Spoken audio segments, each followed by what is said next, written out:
Abra a Bíblia aí em Atos dos Apóstolos, capítulo de número 8.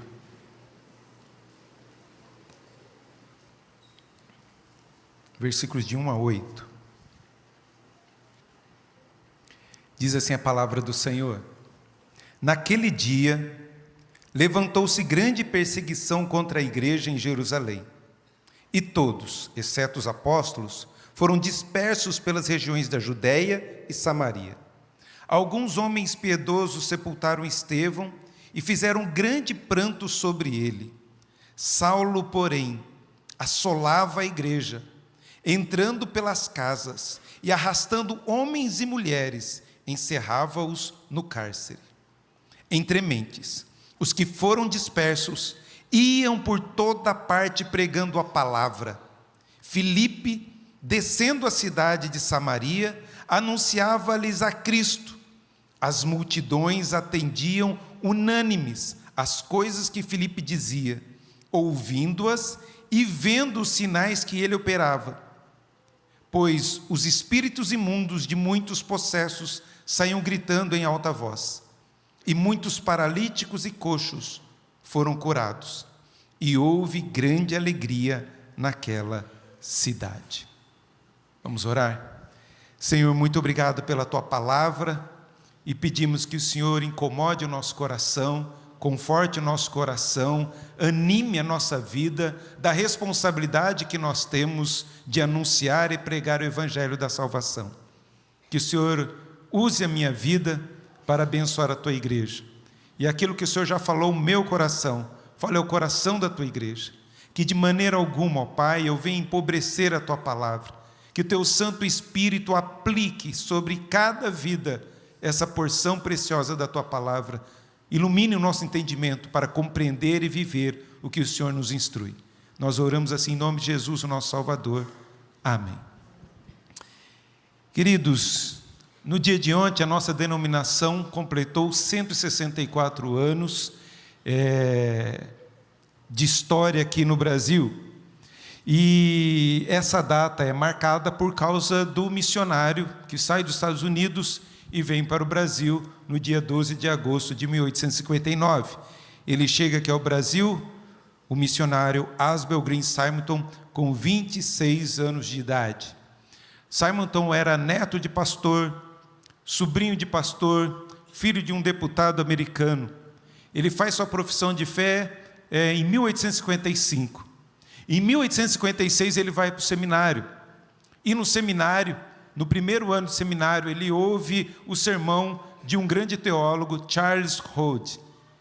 E ele é impactado com essa mensagem da responsabilidade que nós temos de pregar e anunciar o Evangelho da salvação. E ele, impactado com essa palavra, ele se candidata para ser missionário nos campos que haviam disponíveis. E o primeiro campo disponível que tinha era para ele ir para a Colômbia. Era para ele se dirigir à Colômbia, mas depois de algumas coisas, eles viram que tinham já um missionário lá na Colômbia. E por isso, dirigido pelo Espírito Santo de Deus, Deus conduzindo a obra, Deus edificando a sua igreja, faz com que ele saia dos Estados Unidos em 1859 e vem para o Brasil, aporta ali na Baía de Guanabara, e começa o ministério. Ele funda a primeira igreja presbiteriana do Brasil, no Rio de Janeiro. Por isso, o aniversário da igreja é no dia 12 de agosto de 12 de agosto, porque ele chegou nesse dia aqui no Brasil, dando assim início à Igreja Presbiteriana do Brasil. Nossa igreja surgiu por obra do Espírito Santo, segundo a vontade do nosso Deus, e é Deus quem faz isso. Levanta os seus missionários, conduz ele onde ele quer, tira dali, põe lá, mas não importa, a missão vai ser cumprida, o ministério vai ser alcançado. E por isso, se não fosse Simonton, tenho certeza que Deus enviaria outro para anunciar o Evangelho da salvação aqui. Mas graças a Deus, por esse jovem que se dispôs e veio até aqui ao Brasil. E a meditação que eu tenho a compartilhar com os irmãos hoje está aqui, baseado no livro de Atos dos Apóstolos, que fala sobre a obra missionária, que fala sobre a expansão da igreja, fala como que a igreja cresceu e progrediu depois da ressurreição de Jesus. Lucas escreve o primeiro livro, que é o Evangelho de Lucas, e fala da vinda de Jesus, da obra de Jesus, da morte de Jesus, da ressurreição de Jesus. Tá? Mas o que aconteceu depois? Ele escreve o segundo volume, o volume da história da igreja, como que a igreja chegou em Filipos, como que a igreja chegou em Éfeso, como que a igreja chegou em Corinto. Então aqui nós vemos a história da igreja. E Atos dos Apóstolos não devia ser chamado Atos dos Apóstolos, porque o personagem principal de Atos dos Apóstolos não é nem Pedro e nem Paulo. O personagem principal de Atos dos Apóstolos é o Espírito Santo. Por isso, devia ser chamado Atos do Espírito Santo, porque desde o começo até o fim do livro, nós vemos o Espírito Santo conduzindo, levantando pessoas, tirando pessoas, levando a igreja a orar, interceder, clamar, jejuar pela obra missionária. E o eixo hermenêutico, a base de Atos dos Apóstolos é Atos 1:8, quando o Senhor Jesus diz que Ele derramaria do seu poder sobre a igreja, e eles seriam essas testemunhas, tanto em Jerusalém, Samaria, Judeia e até os confins da terra. E nós vemos como Deus capacitou a igreja desde Jerusalém até Roma, onde Paulo foi preso e ali foi decapitado, morto. A história termina com Paulo ainda na prisão. Interessante que o livro de Atos não termina, porque a obra do Senhor continua no decorrer da história. E o capítulo aqui, o último capítulo de Atos dos Apóstolos, vamos lá. Esqueci o número do último capítulo aqui. Atos 28, termina no capítulo 28. Eu e você somos o capítulo 29 de Atos dos Apóstolos. Deus continua a sua história de expansão do Evangelho. Volta lá no capítulo 8 e deixa aberto aí que a gente vai decorrer sobre o capítulo 8. Então nós vemos aqui no capítulo 8 uma mudança de direção na vida da igreja. Até o capítulo 7 a igreja está em Jerusalém. E Deus falou que eles teriam que ser testemunhas em Jerusalém, na Judeia, na Samaria, até os confins da terra, mas até o capítulo 7 eles estão ali em Jerusalém. Estevão, Deus levanta Estevão prega o Evangelho, ele é questionado pelo Sinédrio, e o Sinédrio fica furioso, porque ele está falando de Jesus, que Jesus é Deus, que Jesus veio nos salvar, que Jesus é o Messias, então nós temos que matar Estevão. E vão apedrejar Estevão. Paulo, ainda novo, Saulo, ainda novo, aprendiz ali de fariseu, ele consente na morte de Estevão. É ele quem segura as vestes ali das pessoas para poderem ter mais habilidade para poder ali tacar pedra. Ele toma as vestes ali de Estevão. E por causa desse ato, dessa ação, dessa perseguição, há uma virada no capítulo 8. Olha só, no versículo 4. Entre mentes, os que foram dispersos iam por toda parte pregando a palavra de Deus. O povo não queria sair de Jerusalém.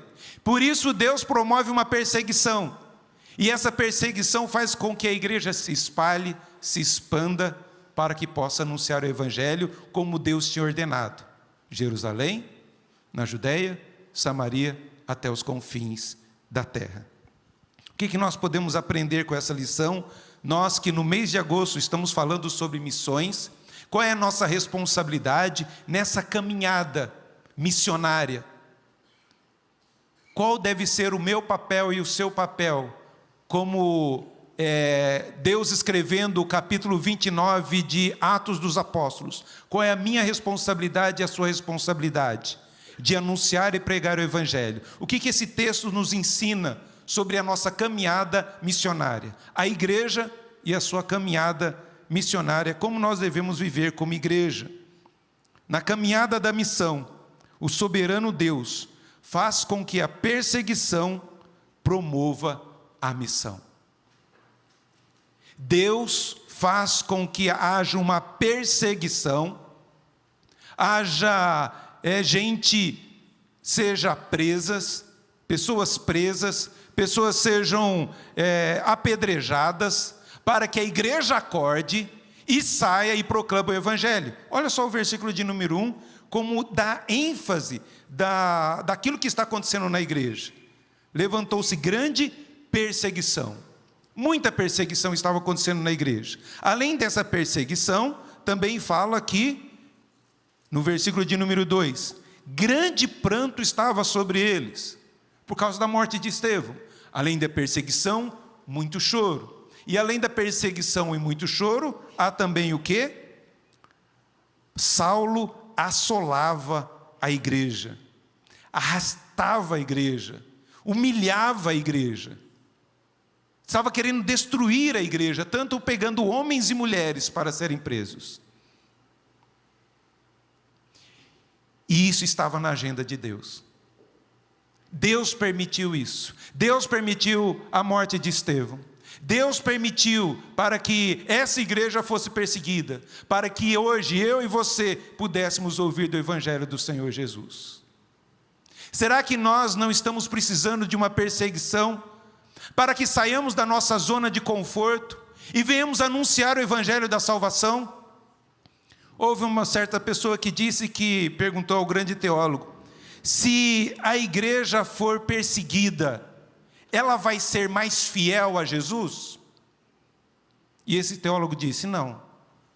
Se a igreja for mais fiel, ela vai ser perseguida.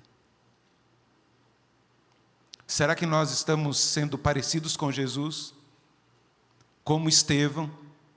Ou nós estamos nos acomodando com a sociedade e deixamos de anunciar o Evangelho da salvação?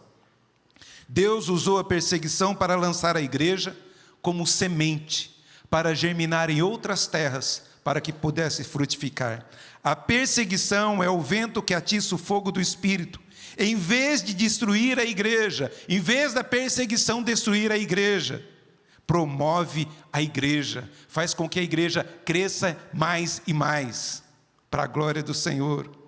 O martírio de Estevão provocou a perseguição.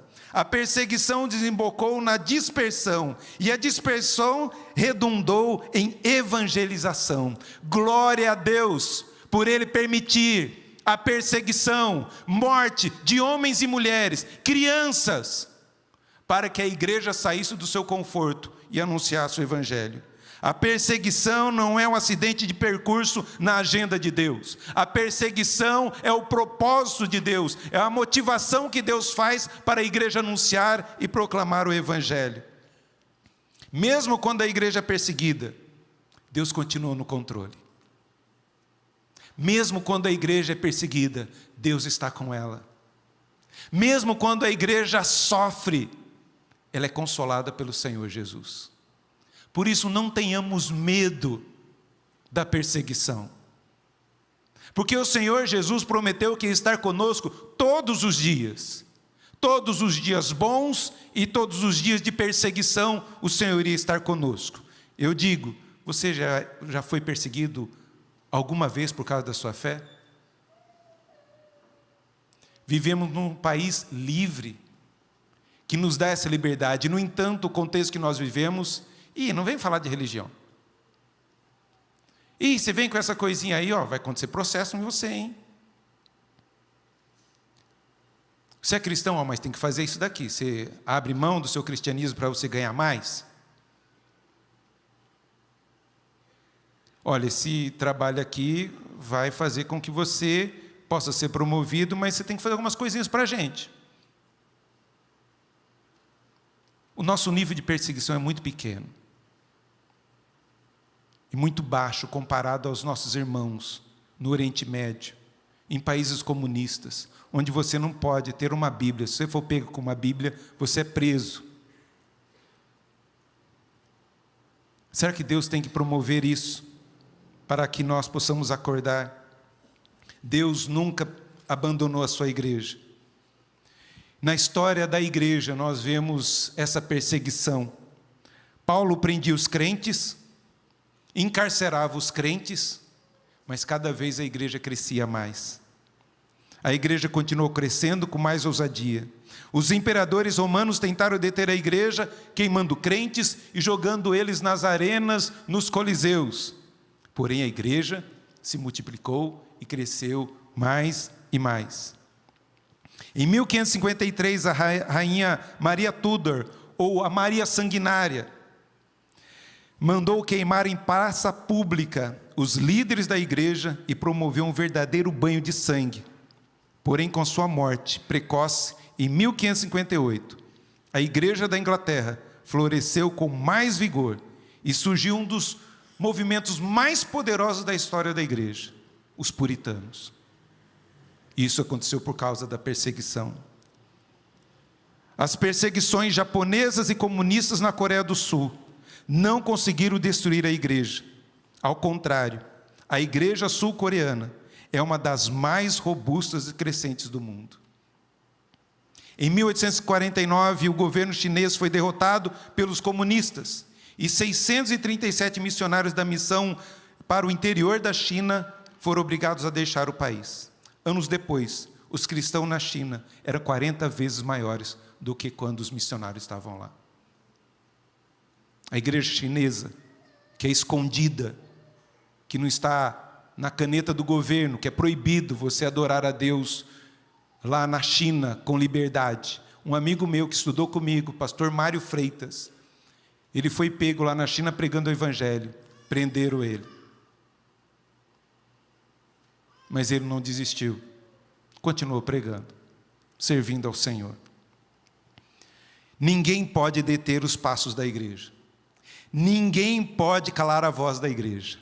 Prisões e fogueiras não podem impedir o serviço de adoração ao Senhor e avanço da igreja do Senhor Jesus. A igreja deve esperar perseguição ao cumprir a vontade de Deus, mas a promessa de Deus é viva. Eu vou estar com vocês todos os dias. Não tenha medo da perseguição. Eu tenho conversado com alguns jovens que é difícil pregar o evangelho. Pastor, se eu falar de evangelho lá na faculdade, vão me apedrejar. Já pensou que bonito? Jovem cristão é apedrejado em universidade pública. Esse sangue Deus vai honrar. Como que uma pessoa não abre mão da sua fé, está disposta a morrer? Claro que é difícil, é bonito falar aqui, né? Aqui é gostoso falar, mas na hora que põe uma arma na sua cabeça, ou na cabeça do seu filho e fala, nega Cristo, senão você morre, totalmente diferente.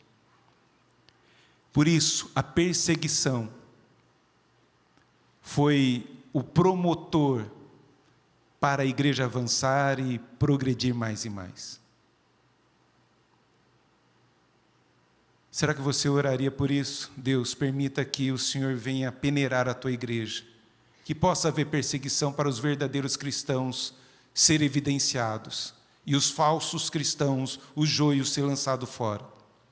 Você está disposto a sofrer por causa de Cristo? Mais uma vez eu falo, é bonito a gente falar aqui, mas viver na pele é difícil. Você já foi ridicularizado por causa da sua fé? Na Colômbia, quando você entregar folheto, lá o catolicismo muito forte, e sabia que você era cristão, lá chamam de cristianos.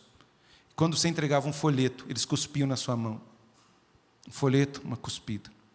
Um folheto, uma cuspida. Um ou outro pegava, mas um folheto e uma cuspida. E você está lá, falando do evangelho, ouvindo algumas coisas. Muitos dizem, eu não quero isso. Pelo contrário, às vezes temos vergonha do evangelho. Temos medo de ser perseguidos. Que honra, que glória ser perseguido por causa do evangelho do Senhor Jesus. Ser ridicularizado por causa do evangelho do Senhor Jesus. Ser deixado de lado, ser excluído do WhatsApp, ser excluído de rede social por causa do evangelho do Senhor Jesus. Tem pessoas que têm medo hoje, vão me cancelar se eu falar sobre o aborto, falar sobre vida, falar sobre Jesus, que o único caminho é Jesus, você é excluído. Bendita exclusão, bendito cancelamento, para a glória de Deus. Posso ser cancelado aqui, mas adicionado, curtido no céu, para a glória do Senhor.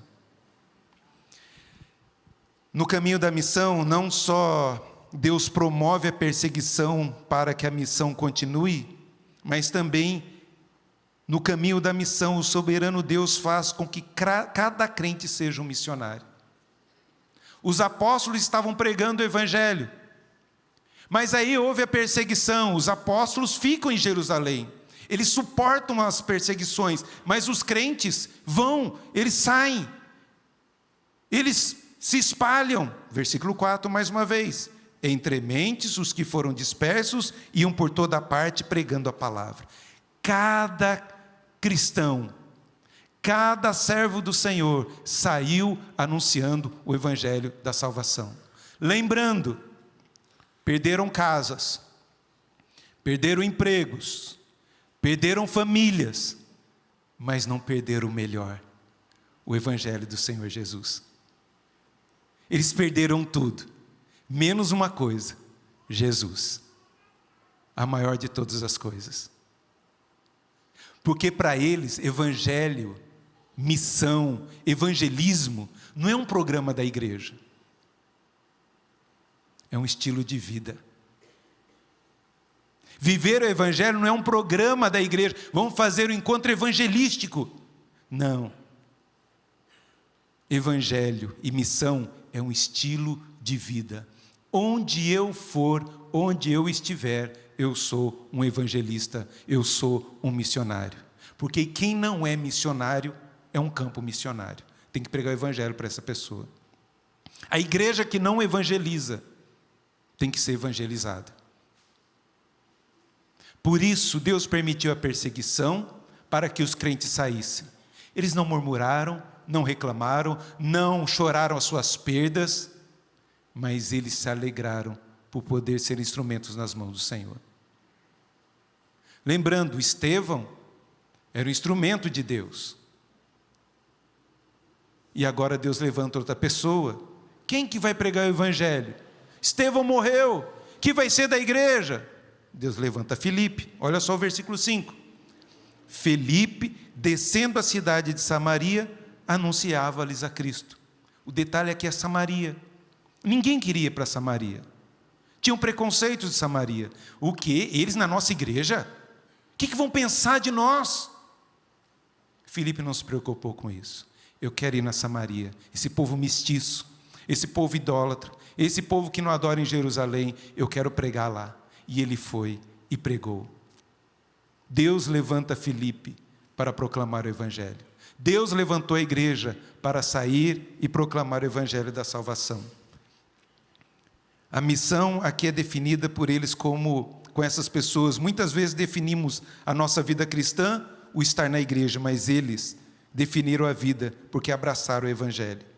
Você é semente de Deus lançada em Limeira para impactar essa cidade, para impactar o seu colégio, a sua faculdade, o seu trabalho. Deus te chama para isso. Você é semente de Deus plantada aí na sua empresa, no seu trabalho. As pessoas lá, os seus funcionários, sabem que você é cristão? Espero que dê bom testemunho. Porque senão, qual igreja você é? Lá da igreja, lá do centro. Ixi, tem que conversar com o seu pastor. Você é funcionário, dá trabalho. Vergonha ao evangelho, que Deus tem misericórdia de nós, queridos.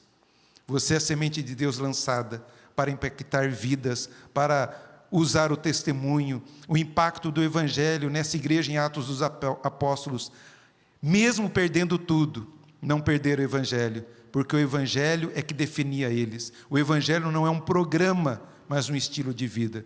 O evangelho rompe barreiras e preconceitos, e Estevão rompe essas barreiras e os preconceitos e vai até Samaria e prega o evangelho da salvação. Filipe, como judeu, rompeu a barreira e pregou aos samaritanos. Ninguém queria ir para lá, mas ele decide ir, e uma igreja que depende do Espírito Santo ela se submete à vontade de Deus e vai onde Deus conduzir. Você já pediu para Deus conduzir você para pregar o Evangelho? Deus, que essa semana eu consiga falar de Jesus para alguém. E falar de Jesus é falar o que Jesus fez na sua vida. Às vezes a gente não sabe teologia, mas você sabe falar o que Deus fez na sua vida. Deus mudou a sua vida? Se não mudou, alguma coisa está errada. Por que você é diferente? Por que sua alegria é diferente? Ore por isso. Senhor, que essa semana eu possa encontrar alguém, ou alguém possa perguntar a mim, o que é esse Jesus, o que é esse Evangelho, o que Jesus fez na minha vida, e eu poder compartilhar, para a glória do Senhor. A evangelização não é um programa da igreja, é um estilo de vida. E eles foram dispersos. O projeto de Deus é o Evangelho todo, por toda a igreja, a todo mundo, a cada criatura, em cada geração. Os apóstolos sozinhos não podiam ganhar o mundo. Cada crente, porém, tornou-se um missionário. Entre mentes, os que foram dispersos iam por toda parte pregando o Evangelho do Senhor Jesus.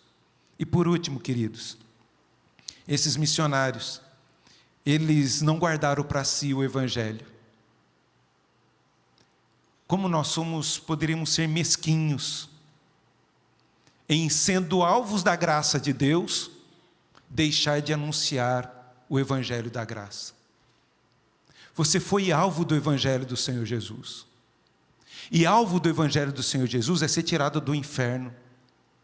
E você sabe o caminho e como que a pessoa pode, como que o ímpio pode sair da sua impiedade.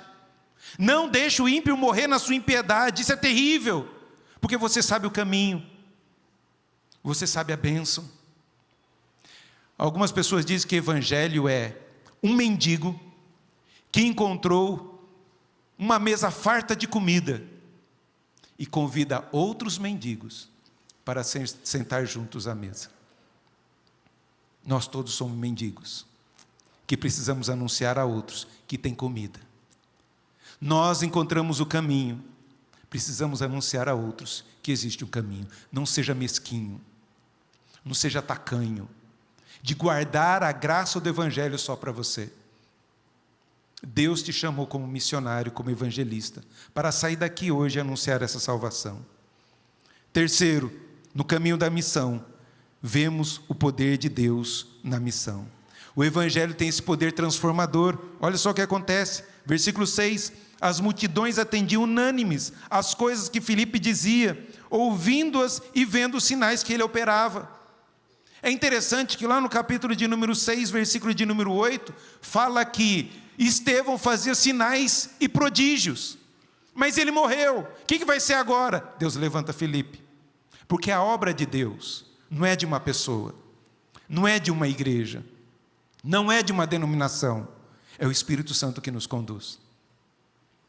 O Evangelho tem esse poder de transformar vidas, transformar casas, transformar pessoas. Que coisa maravilhosa ouvir testemunho de irmãos alcançados pelo Evangelho do Senhor Jesus. O texto começa como? Com choro, com lamento. Como que esse texto termina? E houve grande alegria na cidade. Onde o Evangelho entra, transforma o pranto em alegria, o medo em coragem. Que nós possamos ser essa igreja bendita e maravilhosa. O Evangelho transforma vidas, cidades e países. Uma coisa que, se a gente observar em Atos, é que a mensagem era testemunhada, validada e autenticada com sinais, prodígios e maravilhas. Eles iam pregando e orando e as pessoas eram libertas. O Evangelho é aquele que realmente transforma a vida emocional e espiritual. E quem realiza esses milagres é o Espírito Santo de Deus. Nós somos apenas instrumentos nas mãos do Senhor. Precisamos ser instrumentos de Deus na evangelização. Não precisamos temer. Ainda que nos persigam, a obra não vai parar. Muitos amigos podem nos pressionar em algumas coisas, mas nós não precisamos temer. Já viu que hoje tem gente que tem vergonha de chamar o pastor para orar. Faz tempo que eu não vou em aniversário de 15 anos. Tem uns irmãos aqui que me convidavam para, quando fizeram 15 anos, chamaram, pastor, eu quero que você esteja lá para orar. Hoje tem vergonha, o que as minhas amigas vão pensar? Aniversário, a gente está lá esperando, né? Não vou invadir, mas canta parabéns, vai tudo, e ninguém orou. A gente tem medo, tem vergonha de orar no Guaíba. O que vão pensar de mim? Querido, é aí que a gente tem que testemunhar. E a pessoa vai dizer, você é crente também? Eu sou. Vamos orar junto aqui. Deixa a pessoa ver você orar. Deixa a pessoa, chame os pastores, mostre quem você é. Você, jovem, não tem vergonha. E hoje, por causa desse negócio do laicismo, né? O país laico, toda formatura do Objetivo, formatura de outros colégios aqui, era sempre chamado para trazer uma palavra. Eu e um padre. Eu dava uma palavra, o padre dava outra palavra lá. Hoje não tem mais isso. Os pais não fazem questão mais. As pessoas brigavam lá, não, quero que vai vir um padre, então o meu pastor também vai. Ah, tem o pai de santo, chama o pastor também, vou lá também. A gente não tem que ter medo não, mostrar nossa fé, mostrar quem nós somos. Deus nos chamou para isso. Não tenha medo. Simonton, quando quis vir para o Brasil, alertaram ele dos perigos, das lutas.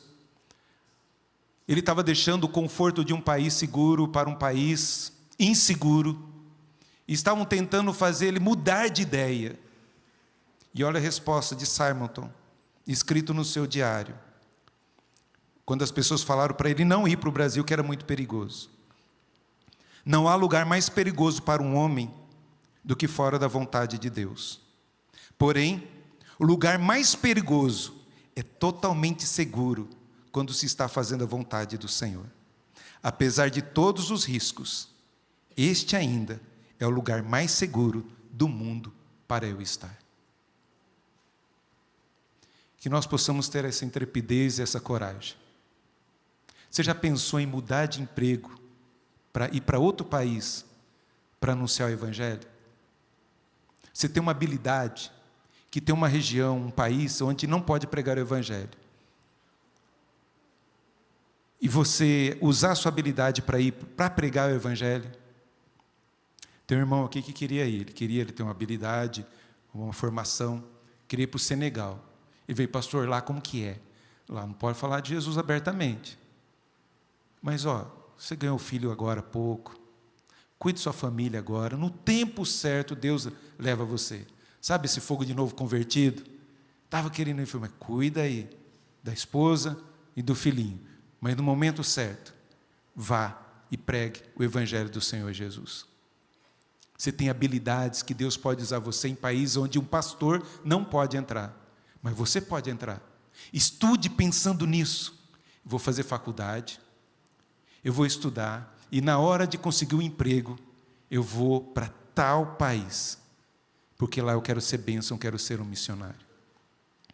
A gente se forma para quê? Para ganhar dinheiro. Poucos são os professores. Quanto nós precisamos de professores? Quem que vai dar aula aos nossos filhos? São poucos os professores vocacionados. Não dá dinheiro. A gente quer que... Filho, o que você quer ser? Professor. Eu falei, ai meu Deus do céu. Escola pública ou faculdade? Faculdade ainda é um pouquinho melhor. Mas escola pública, dá aula primária... Tem umas professoras aqui que está passando apertado. Tem professor também lutando. E se o filho fala, quero ser professor, não, faz isso. É como pastor, né? Eu quero ser pastor. Filho, pensa diferente. Esse negócio não vai dar certo. Quero ser missionário. O Paul Washer fez uma das orações mais difíceis de se fazer. Ele orou, Senhor, quando meu filho crescer, que o Senhor o envie para o pior lugar desse mundo para ele pregar o Evangelho. Você faria essa oração? Porque a gente só pensa aqui e agora. É difícil. Quando eu fui para a Colômbia, falaram, você é louco. Você gosta de aventura, né? Não, queria pregar o Evangelho. Pregar o Evangelho do Senhor Jesus. Deus nos chama para isso, queridos. Deus permite a perseguição para que a missão continue. Deus também permite a perseguição para que cada um seja um evangelista, um missionário. E Deus permite, na caminhada da missão, na sua soberania, para vermos o poder de Deus, vidas transformadas, alcançadas por Deus. Que eu e você possamos buscar a cada dia ser missionários. O que podemos fazer diante disso, desse texto? Primeiro, a missão do Evangelho é o que deve definir a gente como pessoa. O Evangelho é um estilo de vida e não um programa da igreja. Segundo, o sofrimento é uma realidade do mundo caído que estamos. O cristão não está isento de perseguição. Todos que querem viver piedosamente em Cristo Jesus serão perseguidos. Terceiro, o Evangelho é para todos. Não existe preconceito no Evangelho. O Evangelho inclui pregar para as piores pessoas desse mundo. Pregue para elas, que elas possam se converter. Deus ministra o seu poder sobre qualquer pessoa. E o resultado do Evangelho é a alegria. Assim como nós vemos aqui, nesse pequeno texto, onde Deus permite a perseguição, permitindo a perseguição, eles se espalham, pregam o Evangelho e a grande alegria naquela cidade. Que possa haver bastante alegria na sua casa, na nossa igreja, onde Deus te enviar. Amém? Saia daqui na responsabilidade. Não espere a perseguição vir para você evangelizar. Ore essa semana, Senhor, coloca uma pessoa na minha escola, na minha faculdade, no meu trabalho, na minha rede social, onde eu possa compartilhar o que o Senhor fez em minha vida. O Evangelho é uma boa notícia. Se fosse má notícia, a gente não ia anunciar, mas é uma boa notícia. Espalhe essa boa notícia. Que você seja um missionário, que você seja um evangelista. Deus te fez para isso. Não guarde a bênção que você recebeu para você mesmo. Compartilhe, porque vidas precisam disso. Vamos colocar em pé, vamos orar, colocar nossa vida diante do Senhor. Que Deus tenha misericórdia de nós. Convido o presbítero Henry, que ore aqui pela igreja. Depois de orar pela igreja, eu vou impetrar a bênção, convidar o Cleito para vir à frente e a gente cantar o Amém Tríplice.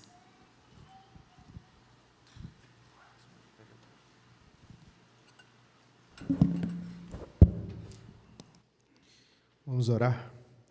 Senhor Deus, o Senhor é nosso refúgio, a nossa rocha, o Senhor é nosso Senhor, Pai, nosso Salvador. Nós somos teus servos, nós somos o rebanho do teu pastoreio. Nós estamos diante do Senhor com desafios, ó Deus, para vivermos, ó Deus, brilhando a luz que o Senhor nos fez brilhar. A tua luz, Pai, não a nossa.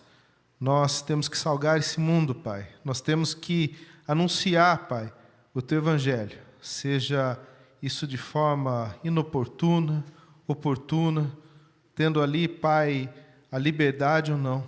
O Senhor nos deu, Pai, esse comando, esse dever de ministrarmos a tua palavra, Pai, todos os dias. Nós não temos, ó Deus, desculpas.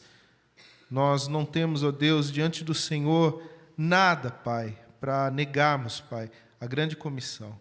O que nós queremos, ó Deus, nesse momento, é que o Senhor realmente fale ao nosso coração, transforme, ó Deus, para nos dar coragem e ímpeto, Pai, para evangelizar. Que o Senhor nos dê, sim, oportunidades, não apenas essa semana, Pai, mas sempre, para que possamos ser tocados pelo Teu Espírito, Pai, guiados, ó Deus, a levar uma palavra, Senhor Deus, de evangelização, uma palavra, Senhor Deus, de transformação, uma palavra de contrição, uma palavra, Pai, transformadora, porque a Tua palavra, ó Deus, ela é viva, ela é eficaz, Pai, e as sementes, ó Deus, por onde elas são jogadas, ó Deus, pela Tua palavra, Pai, elas voltam, Pai. A Tua palavra não volta vazia.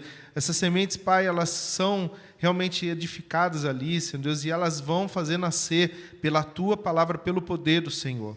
Nós, ó Deus, muitas vezes cremos no Teu poder para curar. Muitas vezes, ó Deus, nós cremos, Pai, na Tua palavra e cremos no Teu poder, Senhor Deus, para que o emprego possa a haver ali onde não há, Senhor Deus, sustento. Senhor, Pai, nós cremos no Senhor em tantas coisas. Muitas vezes, ó Deus, nós deixamos de crer que o Senhor é o Deus da rendição, é o Deus redentor, é o Deus que tem poder para transformar corações.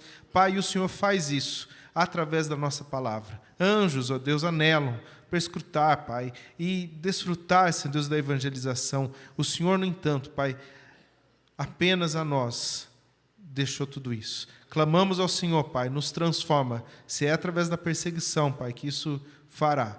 Pai, aqui estamos, ó Deus, para sofrer e para a glória do Senhor pregar o Teu Evangelho. Tem misericórdia de nós, para que nesse tempo, Senhor Deus, mesmo de perseguição, nesse tempo onde todos se fazem surdos para o Senhor, Pai, nesse tempo onde ninguém, Pai, quer ouvir da divindade do Senhor Jesus, nesse tempo onde ninguém quer ouvir da unicidade do Senhor Jesus, Pai, que nós possamos, ó Deus, sermos o Teu farol aqui, Pai, que possamos ser realmente a Tua voz no meio desse povo, Pai, que se faz de surdo para as verdades eternas do Senhor. Tem misericórdia de nós, para que possamos gastar tempo, Senhor Deus, aprendendo do Senhor, gastar tempo, Pai, aprendendo a ser evangelistas, ó Deus, para que possamos gastar tempo sendo missionários onde estivermos, que não seja apenas o nosso dinheiro, que não seja apenas a nossa oração, mas também os nossos joelhos, as nossas vozes, Pai, os nossos pés, que possamos, ó Deus, ser benditos do Senhor, anunciando o Teu Evangelho. Tem misericórdia, Pai, do tempo perdido, tem misericórdia, Pai,